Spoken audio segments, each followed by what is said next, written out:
Buen día, vamos a empezar hoy con la unidad 2. La idea es trabajar sobre la evolución normativa del derecho de ejecución penal y sobre las competencias constitucionales en esta materia, que es una cuestión bastante complicada.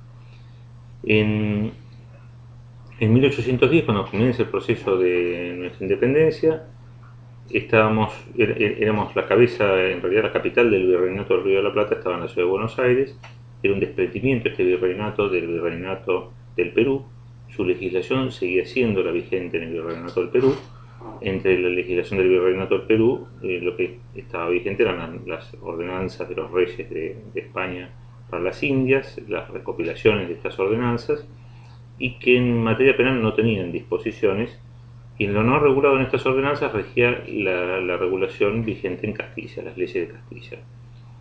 Y entre esta legislación, las normas penales estaban en las leyes de Alfonso el Sabio, en las leyes de partidas. La séptima partida era el Código Penal, procesal penal, la norma de ejecución penal vigente.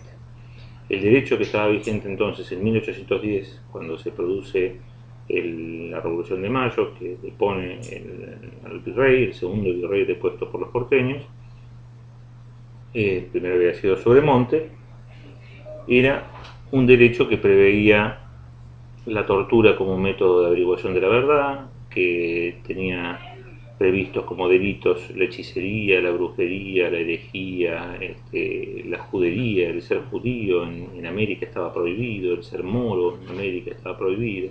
Estos eran delitos que integraban el catálogo del derecho penal y esto era la ley vigente al momento de la Revolución de 1810. En España, en 1812, la Revolución Liberal pone fin a la tortura, pone fin a la Constitución de 1812, intenta establecer un orden jurídico constitucional liberal. Esta Constitución llegó a estar vigente en Perú, llegó a regir en el Virreinato del Perú, pero no en Buenos Aires. En Buenos Aires, igual, en 1813, se dispuso la abolición de la tortura. Con la abolición de la tortura quedaba todo el régimen legal anterior vigente, salvo lo relativo a la aplicación del tormento como método de investigación probatorio y del tormento como pena, ¿no? Los instrumentos de tortura fueron quemados en la plaza pública, como leíamos en la otra unidad, y esto implicó un cambio. Respecto a las cárceles por lo general estaban en la mazmorra del cabildo. Los cabildos tenían subterráneos, subsuelos, en los cuales había mazmorras. En la ciudad de Buenos Aires la mazmorra, por ejemplo, estaba ubicada en la parte inferior y había unas ventanitas por las que por ahí asomaban las manos. Entonces, a veces las mujeres, cuando caminaban por la vereda del cabildo, que era una de las calles con vereda que había en la ciudad de Buenos Aires, una de las pocas calles con vereda, se veían enfrentadas a las manos que trataban de tocarles los vestidos, que salían de la mazmorra subterránea del cabildo. Hubo otros establecimientos penitenciarios. Tenemos acá en la bibliografía para el curso algún material muy interesante sobre los antecedentes normativos y sobre los antecedentes de infraestructura penitenciaria que hubo en nuestro país. Pero la verdad es que lo que había eran mazmorras medievales.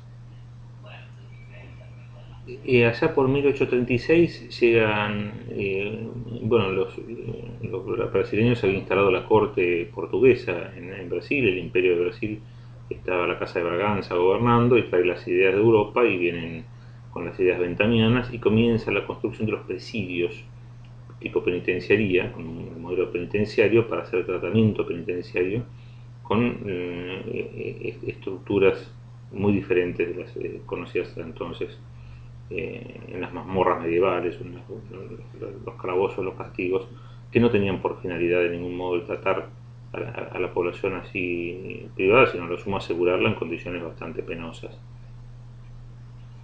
En Santiago de Chile se edifican las siguientes penitenciarías en Latinoamérica y de allí estas iniciativas en Cuyo, que había mucha vinculación en aquella época yo creo que más vinculación que ahora con Chile por la facilidad de cruzar la cordillera y encontrarse del otro lado. Se inaugura la primera, no llega a inaugurarse la primera penitenciaría que se edifica ya en la década a fines de la década de 1850, la destruye el terremoto que destruye la ciudad de Mendoza y la vuelven a edificar y la llegan esta vez a inaugurar es una penitenciaría que actualmente está en uso en Mendoza. Es la que motivó, entre otros, el caso Penitenciarías de Mendoza de la Comisión Interamericana de Derechos Humanos. En aquel momento inaugurada como una penitenciaría modelo.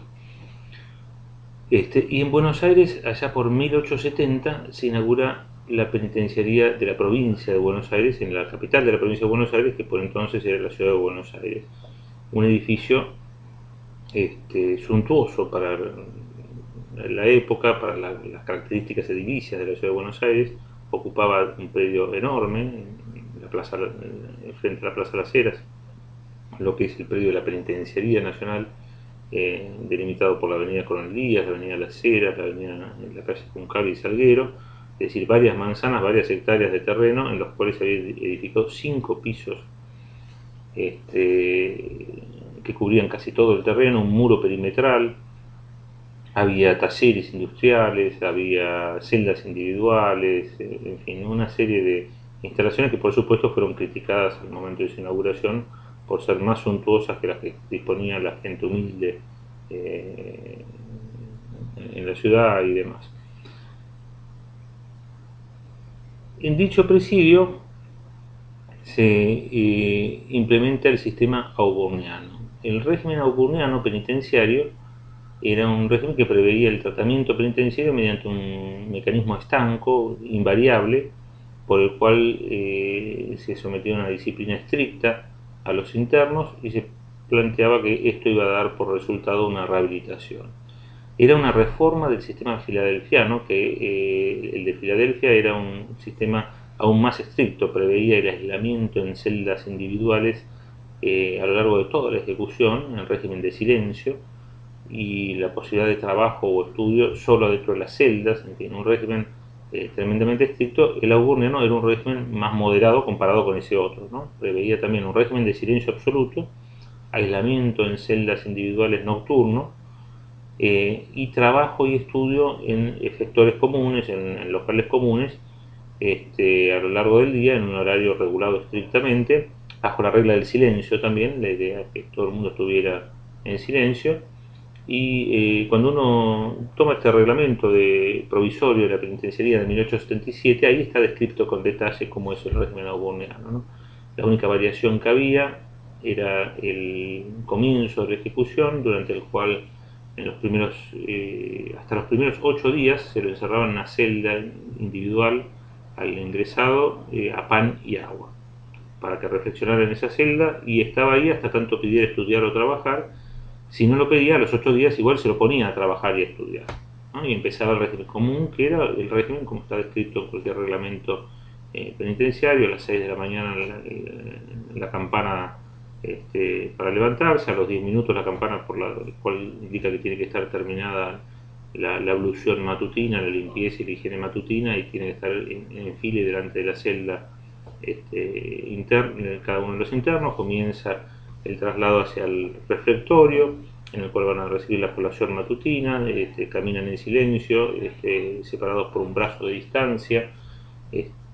Los internos, por supuesto, estaban con grilletes en los pies, cadenas y balas de cañón atadas a estos grilletes, trajes a rayas, designados por número, en fin. Estas características del régimen auburniano lo hacían particularmente severo. Regla del silencio, traslado hasta el refectorio, se tomaba la colación, a los 20 minutos sonaba nuevamente la campana y comenzaba el trabajo matutino, que duraba hasta el mediodía, o sea, 6 horas de trabajo hasta el mediodía. Nuevamente una campana, media hora para la colación del mediodía, y después volvía a sonar la campana y de vuelta el trabajo hasta media tarde. A media tarde sonaba la campana y entonces había una nueva colación y la posibilidad después de 2 horas de instrucción religiosa o moral, y después de esto nuevamente sonaba la campana y a dormir en la celda individual, todo bajo la regla del silencio. Ese era el régimen todos los días. El domingo había una variación: a la mañana en vez de trabajo había misa, a la tarde había algún tiempo para reparar la ropa y asear la ropa personal y la higiene personal, pero era la única variación, y todos los días eran iguales, salvo los últimos días del tratamiento, en el cual se volvía a separar del régimen común al interno y se los colocaba en una celda individual a pan y agua, como regla mnemotécnica, para que recordara el ingreso y entonces no volviera a incurrir en un hecho. Bueno, esta era la única modificación que traía el régimen, y esto era lo que se conocía como régimen penitenciario.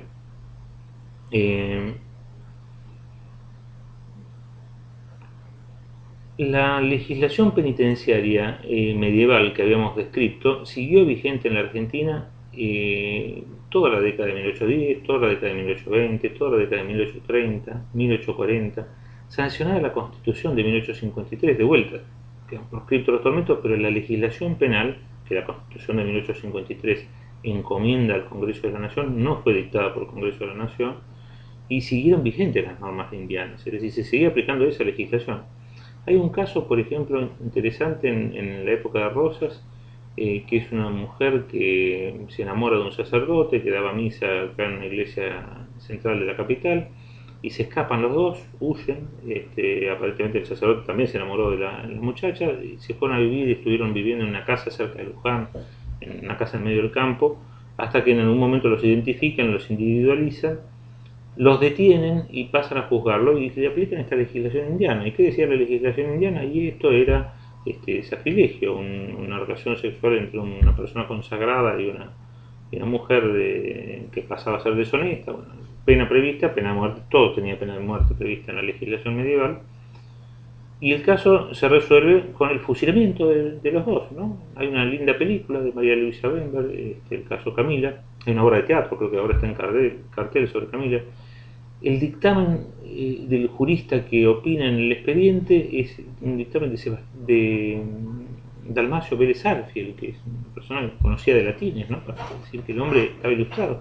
Y había dicho lo que el derecho decía. También había dicho, por supuesto, que el derecho preveía la posibilidad de gracia, que no fue algo que le hiciera gracia a Rosas en aquel momento hacerlo, y decidió ser severo y defender la fe con toda severidad y aplicar la pena. Por supuesto, esto generó unas críticas en la oposición, que no estaba en Buenos Aires, estaba en Montevideo o en Santiago o en el exilio, y se habló del salvajismo, del bárbaro Rosas y demás, pero no había hecho otra cosa que aplicar el derecho penal vigente, que preveía eso como delito y que preveía esa pena para esas disposiciones. Bueno, ese derecho se siguió aplicando hasta muy entrado el siglo XIX. Hay un caso en la colección de fallos de la Corte que siempre se estudia, lo vamos a ver después cuando veamos el tema de Grisolía, que es el de Severino Chumbita, que es de 1872, creo que el fallo de la Corte, y se estaba aplicando la legislación indiana para juzgar las sediciones que cometía Chumbita, las requisas de ganados, las tropelías que cometía como montonero. Ahora vamos a interrumpir un minutito. Severino Chumbita, decíamos, era un montonero de las huestes del Chacho Peñalosa, había asolado la provincia y lo estaban juzgando en los tribunales provinciales bajo las normas de Indiana. Además, como era un señor afincado en el lugar, tenía propiedad, estaba siendo juzgado y él estaba en su domicilio, como correspondía con los señores, conforme la norma por entonces vigente, y llega el juez federal que va a aplicar la ley 29, la ley 49, o sea, va a aplicar una norma federal que establecía normas, los delitos federales, que fue lo que sancionó inicialmente el Congreso de la Nación, va acompañado de las tropas federales y reclama competencia sobre el caso, que era una sedición, y por supuesto lo manda a trasladar de su casa a la mazmorra del Cabildo, y comienza el proceso con esta norma de procedimiento y estas normas penales dictadas por el Congreso de la Nación. Se plantea, el caso llega a la Corte, se plantea la violación del principio de legalidad por un lado, y se plantea también la de la garantía de ser sacado del juez natural, del juez designado por la ley con anterioridad al hecho que origina la causa.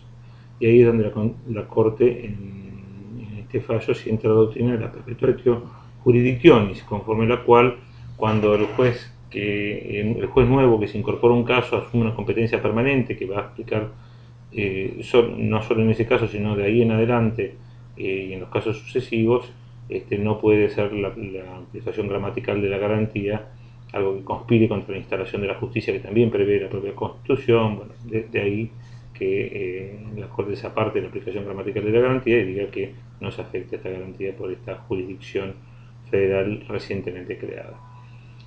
Está en el tomo, la colección de fallos de la Corte 1722, que ahora se puede acceder online a esta información.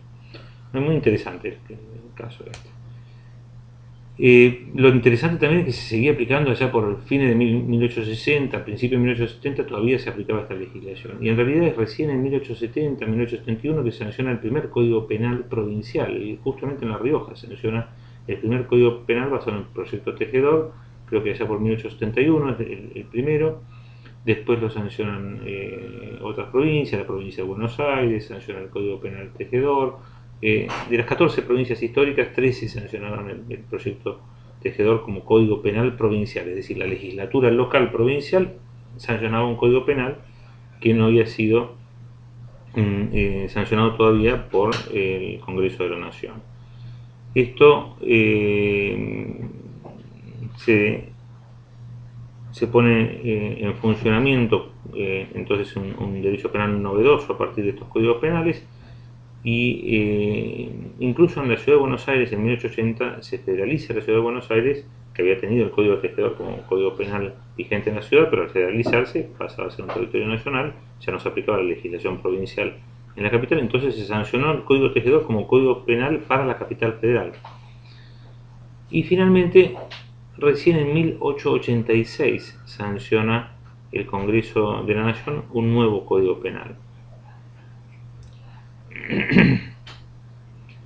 Estos códigos penales de la década de 1870 estos códigos penales provinciales implicaron un avance respecto a la normativa que habría que modificar, esa normativa medieval tan detestada, denostada. Denostada vimos en la terminología de la Asamblea del 21 de mayo de 1813, cuando se dispone la abolición de los tormentos, hablaba de la tirana legislación. La tirana legislación era la legislación española que nos regía, ¿no? Y que nos siguió rigiendo los siguientes 50 años, 60 años.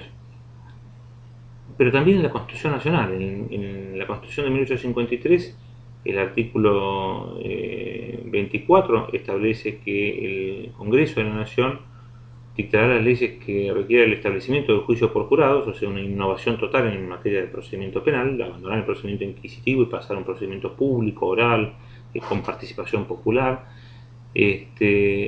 y las que requieren la renovación de la legislación en todas sus ramas, o sea, toda la legislación se la veía como atrabiliaria, causal del atraso de las colonias americanas respecto a las colonias anglosajonas que tanto habían prosperado, ¿no?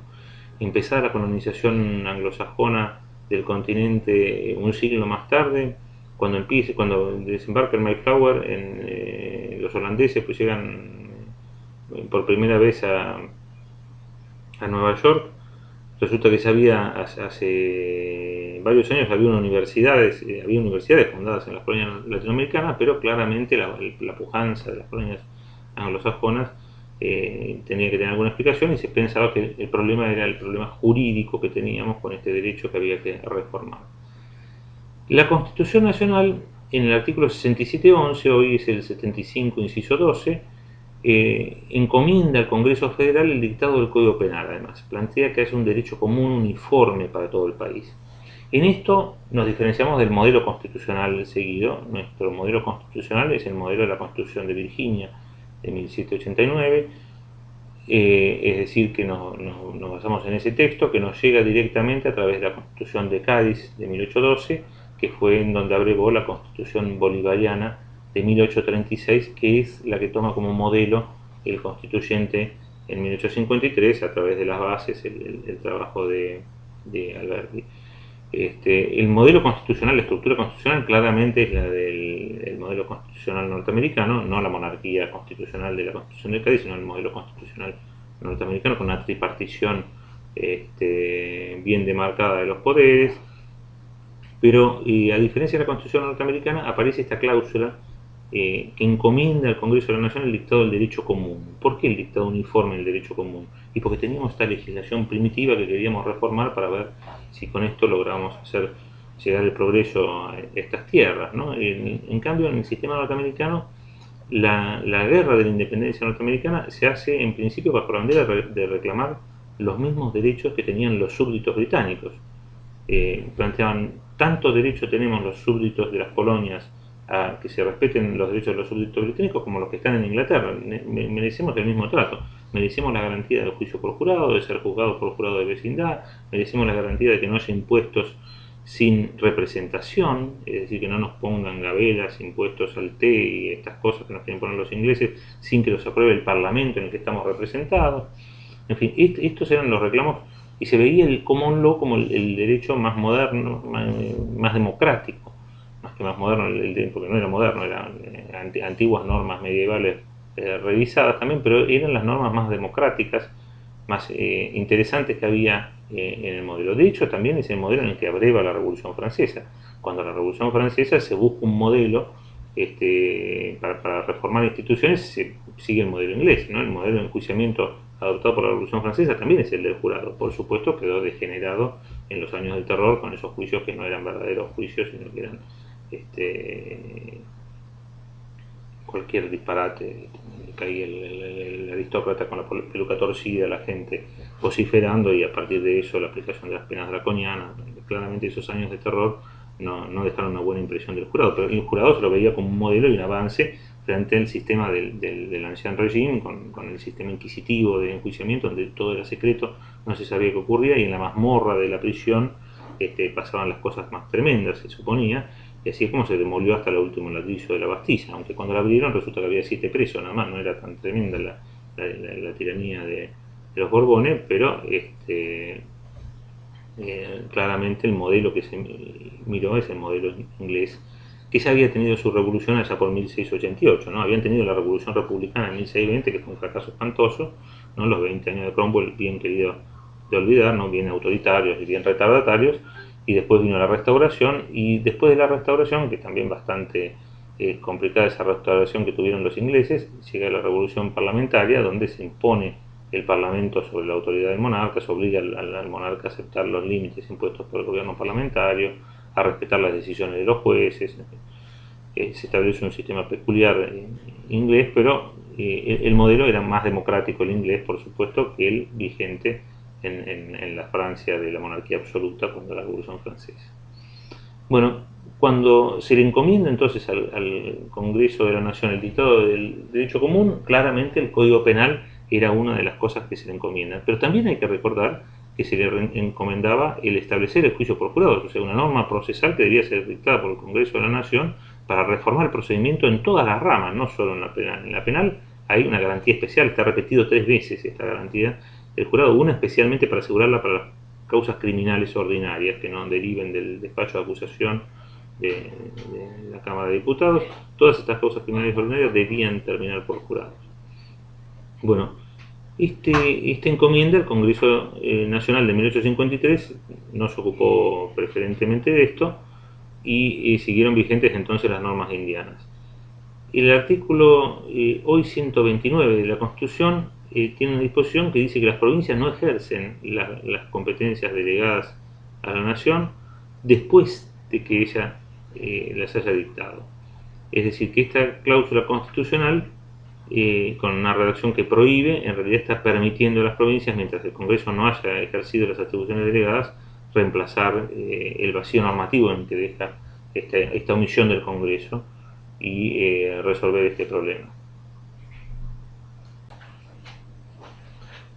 Bueno, este artículo de la Constitución entonces hay que leerlo en consonancia con el 75.12, que establece la delegación, la encomienda al Congreso de la Nación del dictado del Código Penal, y les decía el 126, no el 129, dice: las provincias no ejercen el poder delegado a la Nación, no pueden celebrar tratados parciales de carácter político, ni expedir leyes sobre comercio, navegación interior, ni dictar los códigos civil, comercial, penal y de minería después que el Congreso los haya sancionado. Entonces, claramente tienen prohibido hacerlo una vez que el Congreso lo haga. Hasta que el Congreso lo haga, la interpretación razonable es que podrían hacerlo. Y es lo que pasó. Entre la década de 1870, todas las provincias dictaron códigos penales reemplazando la omisión del Congreso Nacional.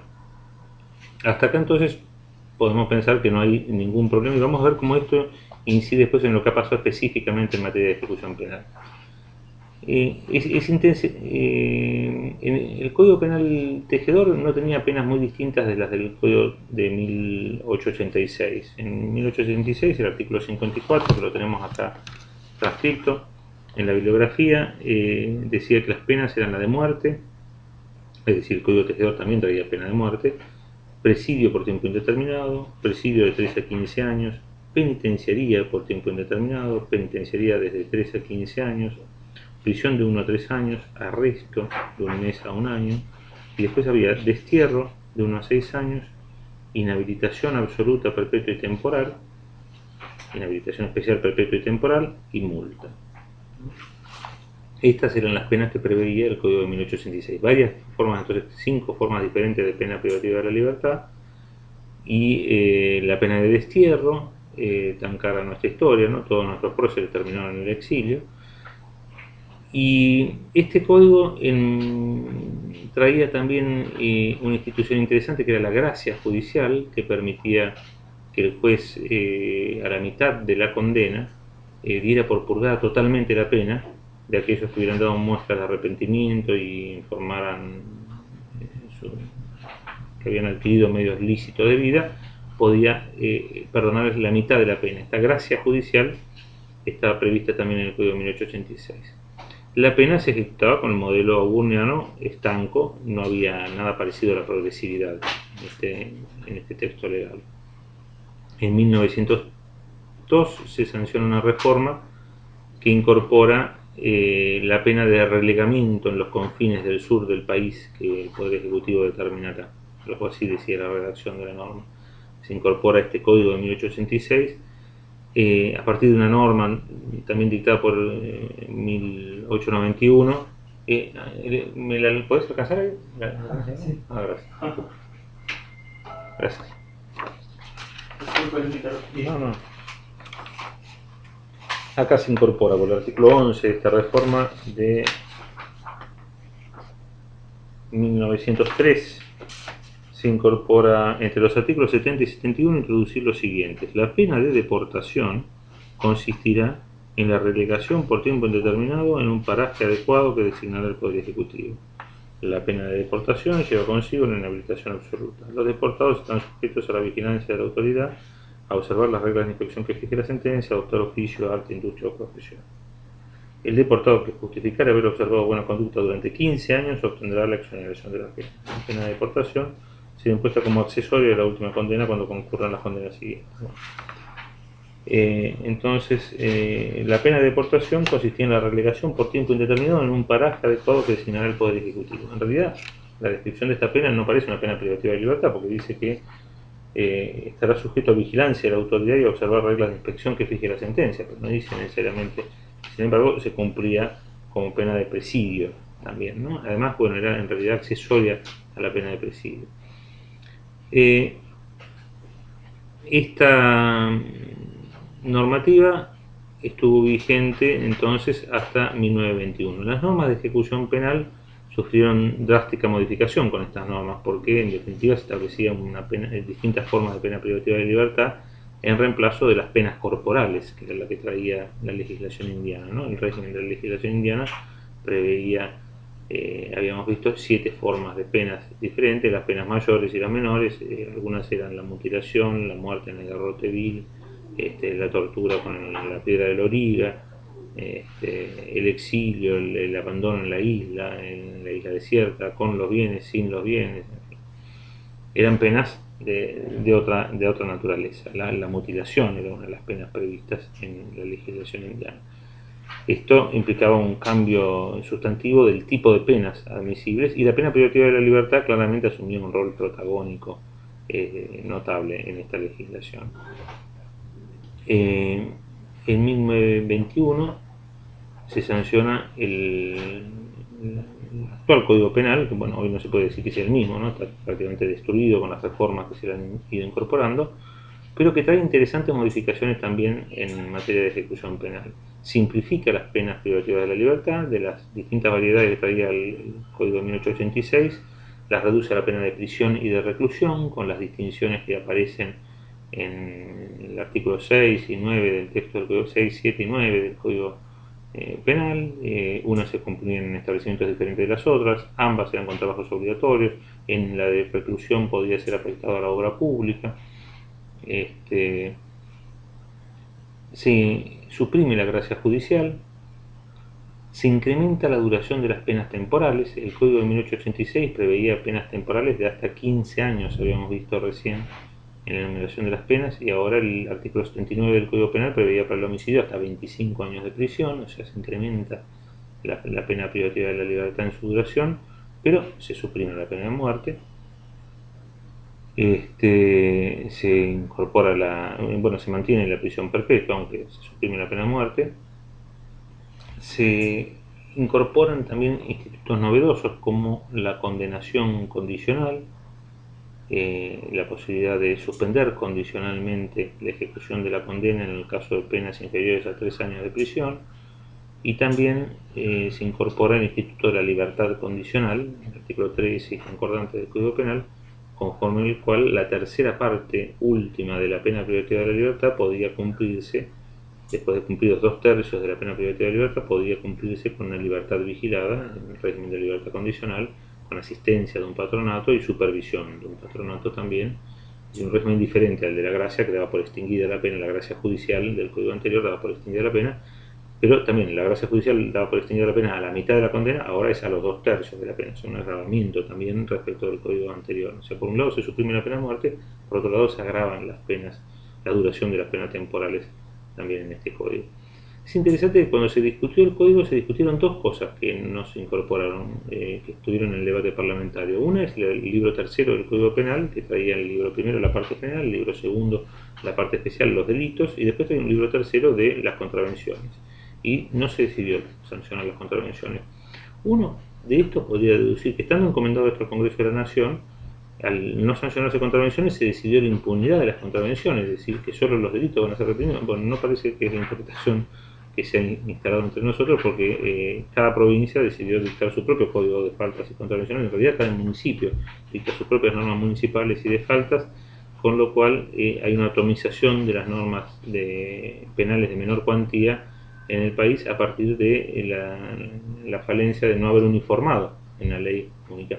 En materia contravencional, curiosamente, hay algunos bemoles. Por ejemplo, existe una ley de tránsito nacional a la cual han adherido a la mayor parte de las jurisdicciones del país, no la provincia de Córdoba, por ejemplo, pero sí la de Buenos Aires, sí la capital federal, en la cual se disponen determinadas uniformidades respecto de la represión de las contravenciones relativas al tránsito, para facilitar el tránsito automotor interprovincial, para evitar que los autos sean decomisados, por ejemplo, los vehículos que sean decomisados por motivos futiles, se tasan los motivos por los cuales se pueden secuestrar los vehículos, se tipifican algunas de las sanciones más graves, se pone un plazo común de prescripción de 2 años, se establece la posibilidad de ser juzgado en una variación a la regla de juzgamiento en el lugar donde se comete el hecho, la posibilidad del juzgamiento de estos delitos en el domicilio del infractor, cosa bastante razonable para permitir que quien está en tránsito y comete una infracción no deba volver al lugar del tránsito donde por ahí no iba a volver para ser juzgado por esa infracción. En fin. La otra norma que se discutió incorporar al Código Penal y que se conserva en el debate parlamentario de esta discusión era la que regulara la ejecución de la pena privativa de libertad de modo uniforme para todo el país, ¿no? Y en el debate parlamentario se hizo hincapié en esto especialmente, ¿no? En que era necesario que, si se había encomendado al Congreso de la Nación el dictar un Código Penal único para todo el país, para que las penas fueran únicas, la ejecución también debía ser uniforme para evitar que en cada jurisdicción las penas se ejecutaran de modo diferente, y entonces en definitiva las penas fueran distintas en cada lugar, ¿no? Esta era la posición, por ejemplo, del diputado por la mayoría conservadora de la provincia de Buenos Aires, Rodolfo Moreno, y en cambio el diputado Araoz defendía la posición de preservar la competencia federal en esta materia no delegada expresamente, según él entendía. Y acá nos estamos inmiscuyendo entonces en la problemática de la competencia constitucional en materia de ejecución penal. ¿Qué es lo que había que entender que había hecho la Constitución de 1853 en esta materia? Claramente en 1853 ya existía el Código de Baviera, existía la codificación napoleónica, había empezado el proceso de la codificación europea, y esto es lo que se tenía en mira para decidir reemplazar la legislación, las meras recopilaciones normativas que nos regían, en donde estaban mezcladas e imbrincadas las normas sustantivas o del derecho de fondo con las normas adjetivas del derecho procesal y las normas de ejecución, todas involucradas en enumeraciones no sistemáticas, y reemplazar esto por normas racionalizadas en las cuales hubiera una parte general donde los principios generales se agrupaban, partes especiales, en fin, otra sistemática para tratar la problemática, y además en donde se había empezado a distinguir entre el derecho de fondo y el derecho adjetivo marcadamente a nivel normativo. Había código penal y había código procesal penal en Francia también, y lo que se encomendó es el código penal, no el código procesal penal, aunque en materia procesal vimos que había una encomienda muy interesante, la del establecimiento del juicio por jurado, que todavía hoy el Congreso de la Nación no ha satisfecho. No obstante, los deseos de la justicia legítima y demás, parece que no es un tema que vaya a ser implementado en los próximos meses ni años. En mi opinión, en el momento de la sanción de la Constitución, claramente se entendía que las normas de ejecución penal estaban incorporadas al texto del Código Penal. De hecho, el proyecto tejedor traía disposiciones de ejecución penal en la parte general, el Código de 1886 trae disposiciones de ejecución penal y el Código del 21 trae disposiciones de ejecución penal modificando la ejecución penal anterior, es decir, incorporando, por ejemplo, novedades progresivas en la ejecución penal, la libertad condicional, la condenación condicional, están en la parte general del Código Penal. Y nadie discute que esto sea parte de la encomienda. También es cierto que nadie discute que sea parte de la encomienda la regulación del ejercicio de las acciones, que por ejemplo en nuestro Código Penal está regulado en la parte general del Código Penal y que es un tema claramente procesal. Nadie puede discutir que el ejercicio de las acciones no sea una temática propia del derecho procesal penal. En Alemania, por ejemplo, está regulado en la ordenanza procesal penal alemana, el ejercicio de las acciones, y no en el Código Penal.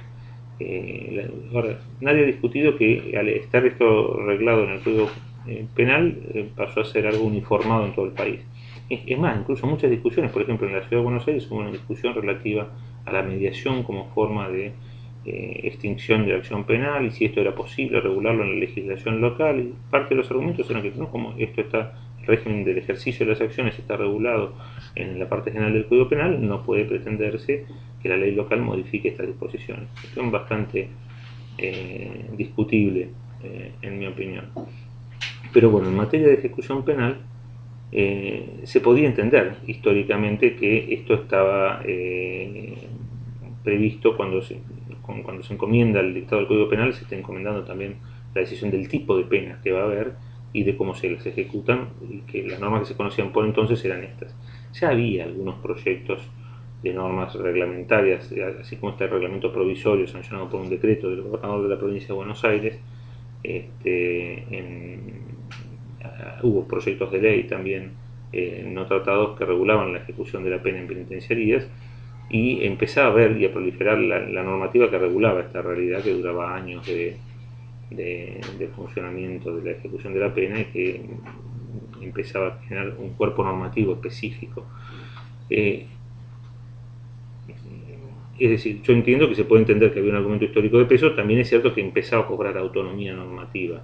El derecho de ejecución penal ya a mediados del siglo XIX también se conocían proyectos de normas regulando esto, y habíamos tenido incluso entre nosotros algún proyecto de norma, menciona Zaffaroni en su tratado algún proyecto en este sentido.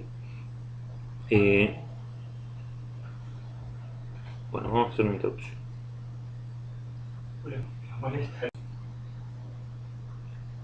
Bueno, pero entonces en el Código del 21, si bien se había discutido la posibilidad de regular la ejecución de la pena con algún detalle mayor, se había optado por no incorporar esto al Código Penal para dejarlo para una ley especial más adelante, y las únicas disposiciones de ejecución penal del Código Penal son las de la parte general, la incorporación de la libertad condicional, claramente una norma de ejecución penal, la condenación condicional, otra forma de ejecutar una pena prevista en la parte general, y otras disposiciones de la parte general relativas a la ejecución penal, que esas no ha habido ninguna discusión de que se entiende que es un ejercicio de la delegación por parte del Congreso Nacional, y las autoridades locales han aplicado estas normas sin ninguna discusión, y no ha habido normas locales legales que legislen de modo diferente la libertad condicional, ni la condenación condicional, ni estas cuestiones. Cuando las ha habido, por ejemplo, cuando algún código procesal penal reguló el ejercicio de las acciones, por ejemplo, el Código Cordobés, el Código de Santa Fe, que regularon un régimen especial de caducidad del ejercicio de la acción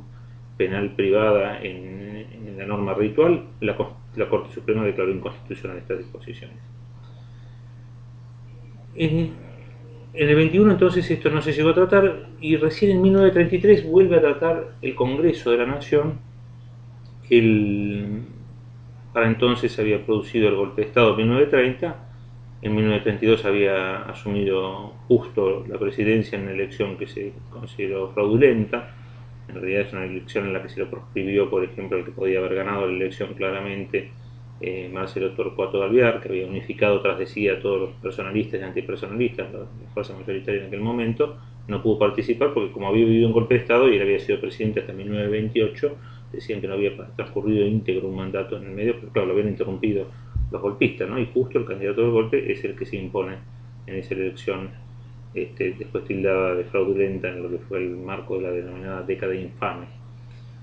En ese marco de una década infame de gobiernos conservadores fraudulentos, se sanciona esta reforma, que es la ley 11.833, que regula por primera vez un régimen progresivo para la ejecución de la pena privativa de la libertad, con la particularidad de que lo regula para regir en el ámbito de las cárceles de la nación.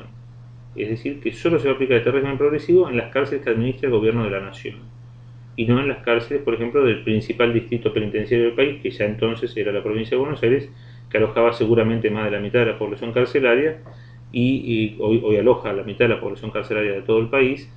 El Servicio Penitenciario Federal aloja solo un sexto de la población actualmente, más o menos esa sería la proporción también en 1933. Es decir, que el Congreso resuelve innovar en materia de ejecución de las penas a través de una legislación federal que solo el gobierno nacional va a aplicar en sus cárceles.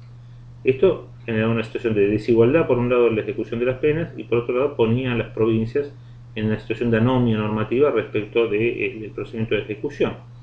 Pues esta norma que regía para las cárceles nacionales no regía para las provincias. Esto subsistió hasta que en 1950 la provincia de Buenos Aires sanciona su primer código de ejecución penal, la ley 5.619, conforme la cual reglamenta la ejecución de la pena privativa de la libertad en la provincia de Buenos Aires. Este código, sancionado cuando Ítalo Luder dirigía el Instituto de Criminología en la provincia de Buenos Aires durante el primer gobierno de Perón, traía incorpora un régimen progresivo a semejanza del régimen nacional, pero regulado con una regulación diferente, a mi juicio con una solución inteligente para un problema que traía y que todavía subsiste en el problema de la ejecución penal actualmente. El problema principal que se plantea para ejecutar las penas privativas de la libertad es que ya están consumidas en una parte importante por la prisión preventiva, es decir, al momento de adquirir firmeza la condena y comenzar la ejecución, ya la prisión preventiva a veces se consumió a la mitad de la condena, a veces más, a veces un poquito menos si la condena es muy larga, pero siempre impide esto que se pueda planificar la progresividad a partir de la pena conminada. Para esto traía una inteligente solución el Código de Ejecución Penal de la provincia de Buenos Aires. Disponía que el periodo de tratamiento no iba a tener una duración predeterminada, sino que iba a ser proporcional la duración del periodo de tratamiento a la pena conminada con detención remanente. ¿Qué quería decir esto? Que había que ver al momento de elaborar la historia criminológica cuánta era la pena que iba a cumplir en detención la persona conforme la pena impuesta y la libertad condicional que le pudiera corresponder o no, y entonces a partir de esto asignar la duración del periodo de tratamiento, que no podía ser inferior a la mitad, ni superior a 2/3, o inferior a 1/3 y superior a la mitad de la pena remanente con detención, con internación. En un ejemplo práctico, alguien condenado a 9 años, que había cumplido 3 años en prisión preventiva y a los 6 años de prisión iba a poder tener libertad condicional, le quedaban 3 años. Dentro de esos 3 años el periodo de tratamiento no podía ser inferior a 1/3 ni superar la mitad de ese periodo, con lo cual siempre quedaba un remanente de pena para que pudiera ser incorporado al periodo de prueba y a la modalidad de salidas transitorias antes de la libertad definitiva. Esta era la ventaja que traía esta legislación en la provincia. En algunos casos era más gravosa, en otros casos era más benigna que la legislación nacional. Bueno, y habíamos visto que esto se había encomendado al Congreso de la Nación el dictado de la norma de ejecución penal. El Congreso de la Nación, si entendemos que en el Código Penal había incorporado disposiciones de ejecución penal, claramente después cuando sanciona esta ley 11.833 algo hace mal, ¿no? Porque está reformando la forma de ejecutar las penas, pero solo para las cárceles de la nación, genera una situación de anomia. Y acá yo vuelvo a reparar en ese artículo 105 de la vieja Constitución de 1853, hoy el texto del artículo 126 de la Constitución actual, que dice que las provincias no pueden dictar el Código Penal una vez que la nación lo haya sancionado. Bueno, acá la nación había sancionado una ley solo para ella y dejó a las provincias sin norma. Hizo bien la provincia de Buenos Aires, claramente ejerció esa atribución constitucional de completar el vacío normativo en el que la falta de legislación de la nación la colocaba y subsanó este problema. Desde ese punto de vista, constitucionalmente no podía haber ninguna objeción, cualquiera fuera el criterio que uno sostuviera sobre la naturaleza de la norma de ejecución penal y a quién están encomendadas desde el punto de vista constitucional. Distintas posiciones hay sobre este tema. ¿Qué son las normas de ejecución penal? Para algunos se trata de derecho penal sustantivo, esta es la posición mayoritaria, es la que van a encontrar en Sebastián Soler, en Núñez, en Fontán Balestra, en la doctrina tradicional argentina. En materia penal sostiene que el derecho de ejecución penal, al determinar el quantum de la ejecución de la condena, al implicar el contenido sustantivo de la pena, es derecho penal, tiene que ver con la parte sustantiva del derecho penal. Otra posición, la de Tomás Joffre, era considerar que el derecho penal, como el derecho civil, declara y en realidad el que ejecuta y el que pone en práctica es el derecho procesal. Entonces Tomás Joffre sostenía que el derecho penal era derecho procesal penal. Italo Luder, abrevando en la doctrina francesa y sobre todo en la italiana, sostenía, en autores como Calamandrei, sostenía que se trataba de derecho administrativo. En realidad la ejecución de la pena está a cargo del Poder Ejecutivo, las normas que regulan el funcionamiento del Poder Ejecutivo son normas de derecho administrativo y esto es una cuestión que incumbe a la administración. Tenemos la suerte constitucional de que en materia de derecho administrativo no hay ninguna discusión, nada le fue encomendado a la nación. Cada jurisdicción provincial, cada estado local en la Confederación Argentina se rige por su propio derecho administrativo. Algunos tienen fuero contencioso ante el Superior Tribunal Provincial, otros otra realidad, pero cada uno tiene su propio código contencioso y su propio manejo de la legislación administrativa. Esta es la posición que actualmente hoy se sostiene en países europeos. Por ejemplo, autores de la talla de Ferraioli sostienen que se trata de derecho administrativo, el derecho de ejecución penal, y que lo que regula no es una cuestión subsumible en juicios controvertidos que se pueden llevar adelante frente a tribunales de derecho. Para él las cuestiones que trata el derecho penitenciario no son hechos susceptibles de contradicción en un juicio público, y entonces no pueden ser regulados ni por el derecho procesal ni por el derecho judicial. Disiento con esta posición. En mi opinión, claramente se puede entender que las normas de ejecución penal le estaban encomendadas a la nación, así lo hizo cuando dictó el Código Penal del 1921, y claramente mete la pata al decidir regular esto separadamente en 1933, y lo adecuado hubiera sido resolver incorporar esta norma al Código Penal. Bueno, se hizo esto, porque después de 1950, en 1958, durante un gobierno de facto, se dicta el decreto ley 412/58, conforme al cual se incorpora al Código Penal la denominada Ley Penitenciaria Nacional. O sea, se sanciona una Ley Penitenciaria Nacional, ahora sí, para que rija en todo el país como complemento, como anexo del Código Penal. No se derogan las normas locales, sino que se dice que las provincias procederán en un término que se fija ahí en la norma a concordar sus disposiciones con la de esta ley. Con lo cual, esta ley pretendía en la ley fijarle plazo a la legislatura provincial, en realidad era un decreto ley, ¿no? Estaba ordenando a los jefes militares que gobernaban las provincias que dispusieran esto, que no lo hicieron, y que no adecuaron. La provincia de Buenos Aires se siguió rigiendo los siguientes 40 años por el Código de Ejecución Penal sancionado por la ley de 1950, y la verdad que fracasó este intento de uniformidad legislativa. El intento de uniformar la ejecución de la pena en todo el país no se llevó a cabo a partir de esta discusión legal. Reitero, la provincia de Buenos Aires siguió aplicando su legislación y es el principal distrito del país. Y en las jurisdicciones locales aparecieron normas que disponían cosas distintas. Por ejemplo, en Catamarca hubo un decreto que regulaba la prisión y la incorporación a la modalidad de salidas transitorias con un requisito temporal diferente, un tercio era suficiente para ser incorporado, un tercio de la ejecución de la pena culminada era suficiente para ser incorporado a la modalidad de salidas transitorias. En Misiones ocurrió lo mismo. Después se reformaron estos decretos, se agravaron, en Misiones se agravó la incorporación a las salidas transitorias. Pero algunas jurisdicciones provinciales no han homologado, incluso algunas que han declarado la aplicación de la ley nacional en su jurisdicción. Por ejemplo, Santa Fe, que adhirió a la ley nacional, la declara vigente en su territorio, después dictan reglamentaciones que implican un apartamiento grosero de las disposiciones de la ley 24660 y que hacen que haya una ejecución diferencial. O Córdoba también, que adhirió a la ley nacional o la declara vigente en su territorio, pero después dicta disposiciones que hacen que el reglamento de disciplina sea distinto, las sanciones, las faltas disciplinarias sean diferentes en Córdoba. Después los vamos a ver con algún detalle.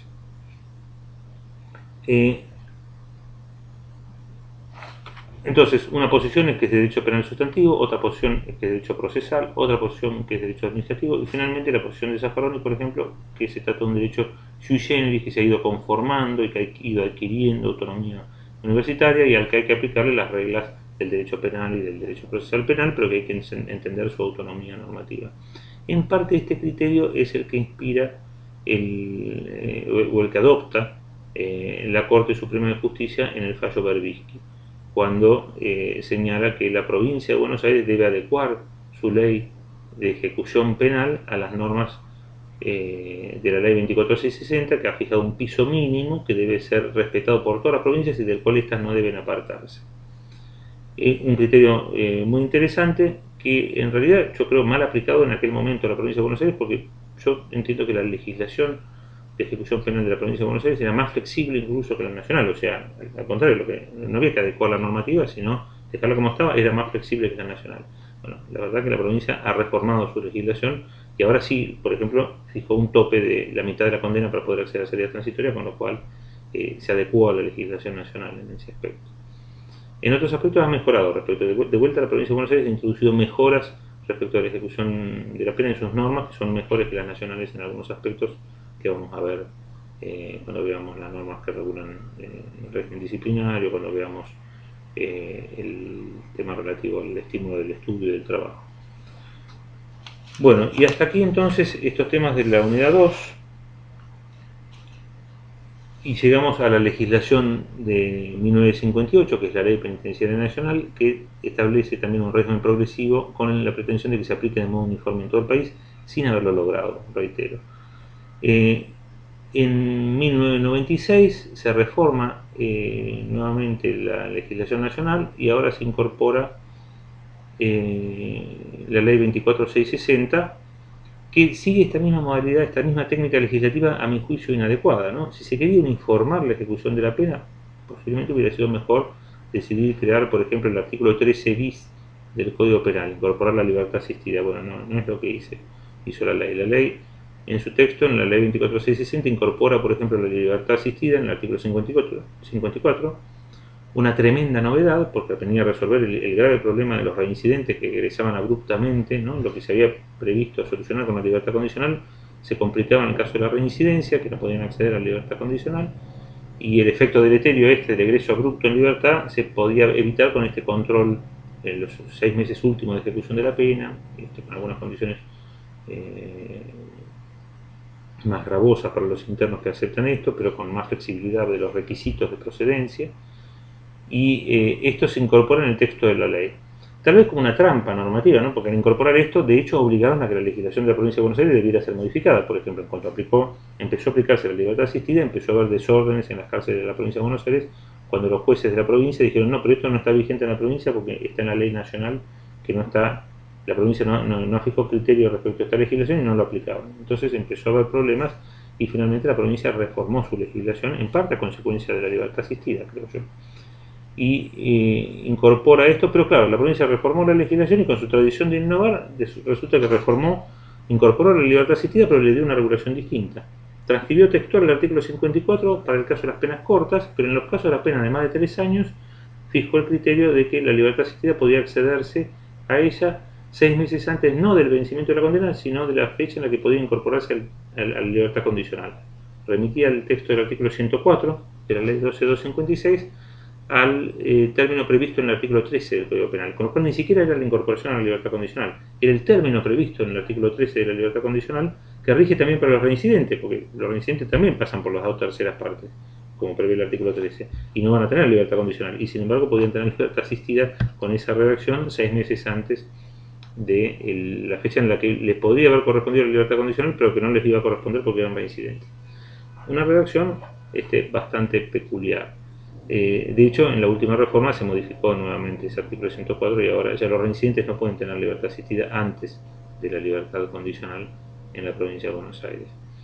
Bueno, la realidad hoy es que tenemos atomizada entonces la ejecución de la pena privativa de la libertad en el principal distrito donde está la mitad de la población del país. Rige otra ley, la ley 12.256 con sus últimas reformas, la última de las cuales es la ley, a ver si la tengo por acá.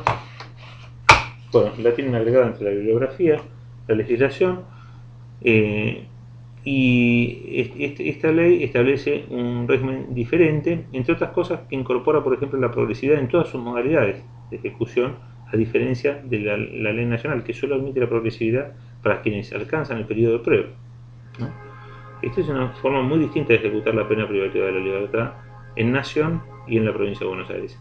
Esto desde el punto de vista del plano normativo, independientemente de lo que ocurra en la práctica. Vamos a ver que en la práctica la verdad es que la ley de ejecución penal es letra muerta en la mayoría de los casos. O sea, no termina beneficiando a nadie la ley de ejecución penal, y la mayor parte de las condenas se ejecutan de modo mucho más gravoso que el previsto en la ley, y que se debió haber aplicado para esa ejecución. Bueno, muchas gracias, seguimos viéndonos entonces más adelante. Gracias, hasta luego.